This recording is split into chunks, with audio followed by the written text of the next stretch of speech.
everybody, what's up? It's your girl Bondi Blue, and I am back for another Real Housewives of Atlanta review, you guys. So let's just get right into it. This is not going to be a long one because once again, not a lot happened on Real Housewives of Atlanta, okay? First of all, let's talk about Candy. Candy meets up with the Candy Cody crew so that they can talk shit about everybody, okay, like they normally do.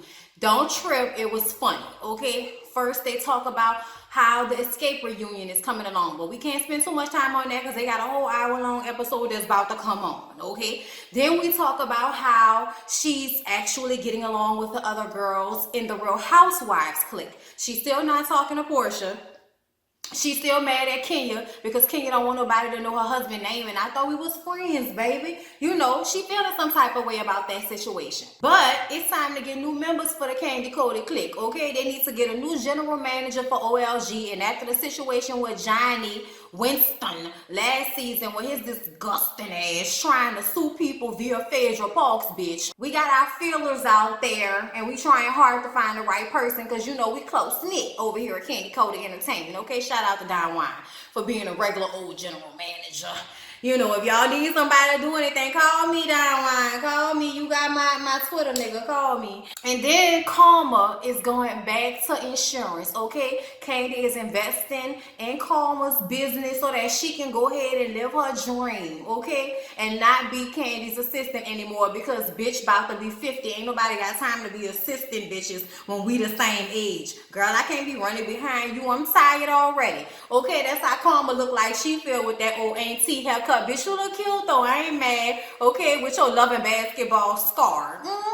Cynthia thought she was gonna have some fellas in rotation, okay? She thought she was gonna come out into this world as single Cynthia and set it off, okay? She said she wanted to be a player, okay? She wanted to crush a lot, but she wanted to date with this guy named Will, and he's really cute, okay? And he's nice, and he's sexy. It seems more her speed, and she thought that she was just gonna be able to be friends with him for the time being, but she is getting a warm, tingly feeling in more than one place and thinking maybe, okay, maybe she needs to rethink this whole, maybe, you know, being in a relationship thing. Now, everybody want to give her advice, including Kenya crazy ass, who, I'm gonna tell y'all right now, the producers are getting even with Kenya for not having her husband on the show because they'll have a scene with her talking about him on the phone with his answering machine, talking to her dogs about him. Like I told y'all, giving me Grey Gardens realness, acting like an old biddy with a bunch of dogs in her house,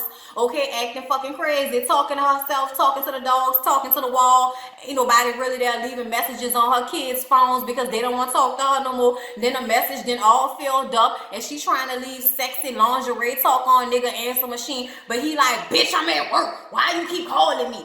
Girl, look.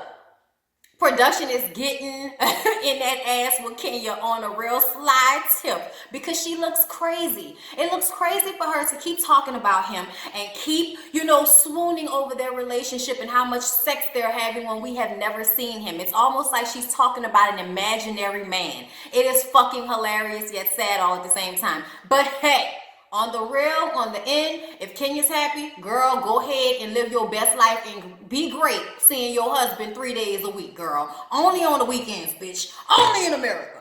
She gonna do what she wanna do, okay?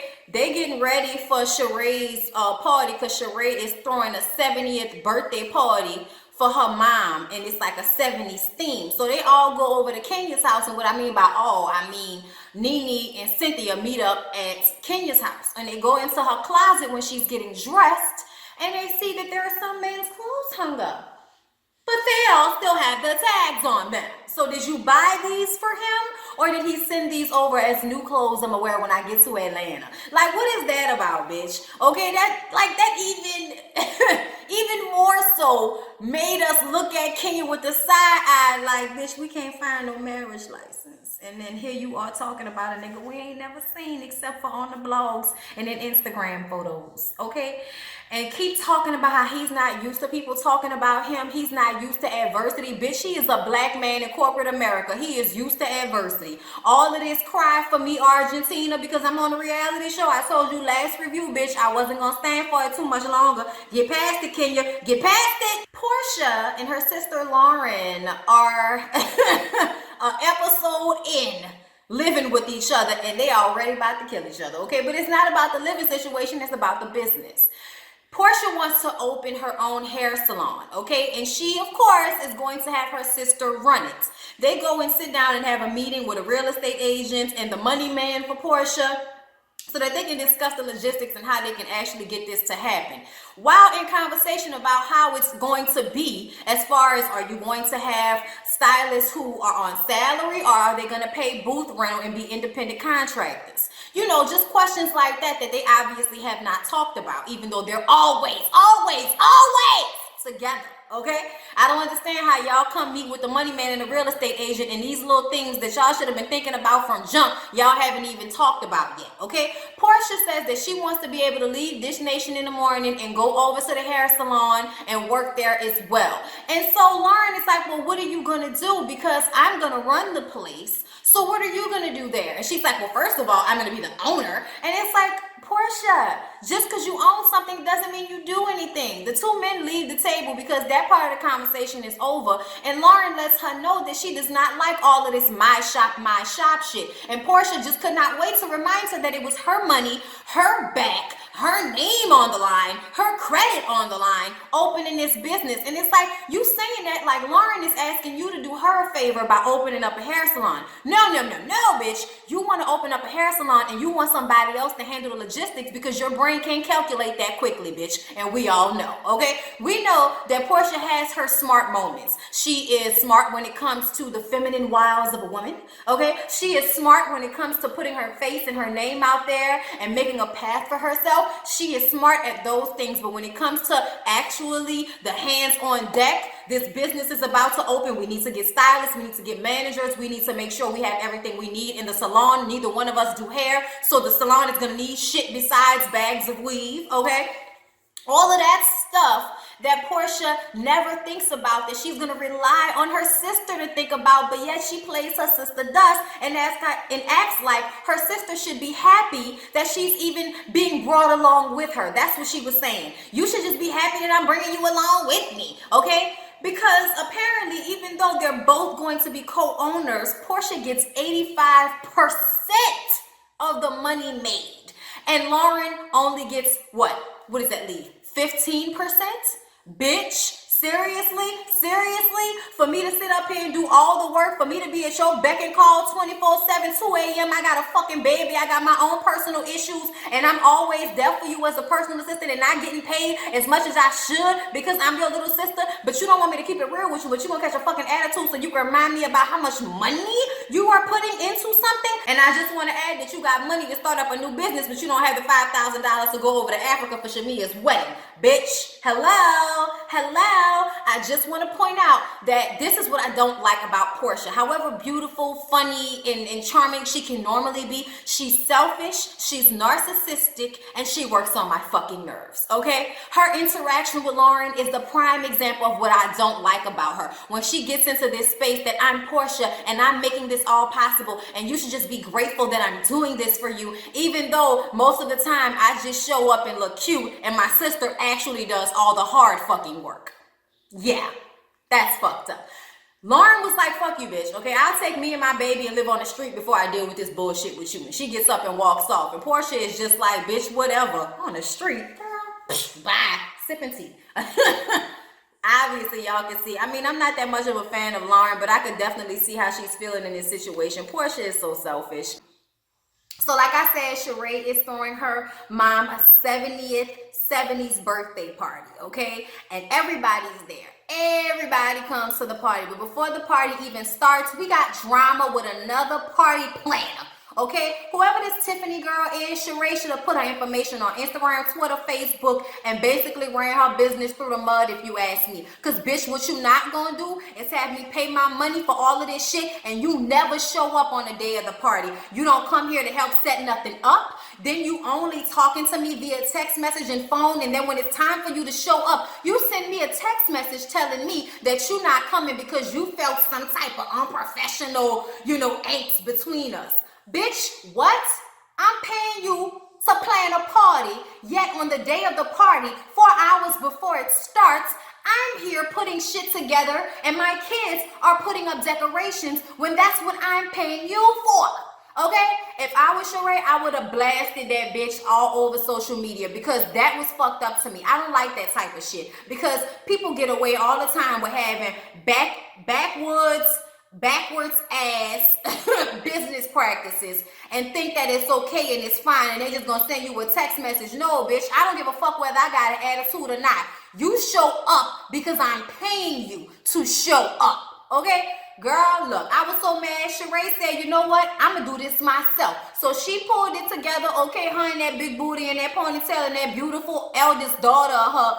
Let me tell y'all something. Sheree's children are gorgeous. I'm just going to say that right now. If there's anything that Sheree has done in this world, that's make some beautiful children. Every single one of them kids could be models. That's how beautiful Sheree's children are. It's unreal.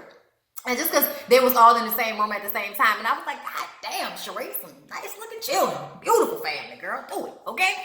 So she had to basically do everything herself. But eventually she got it together and the party went off without a hitch, okay? Everybody showed up. The people that didn't like each other ignored each other. So everybody danced and had a good time. Bitch, when I saw Kenya hit that split, I said, oh no, not the split.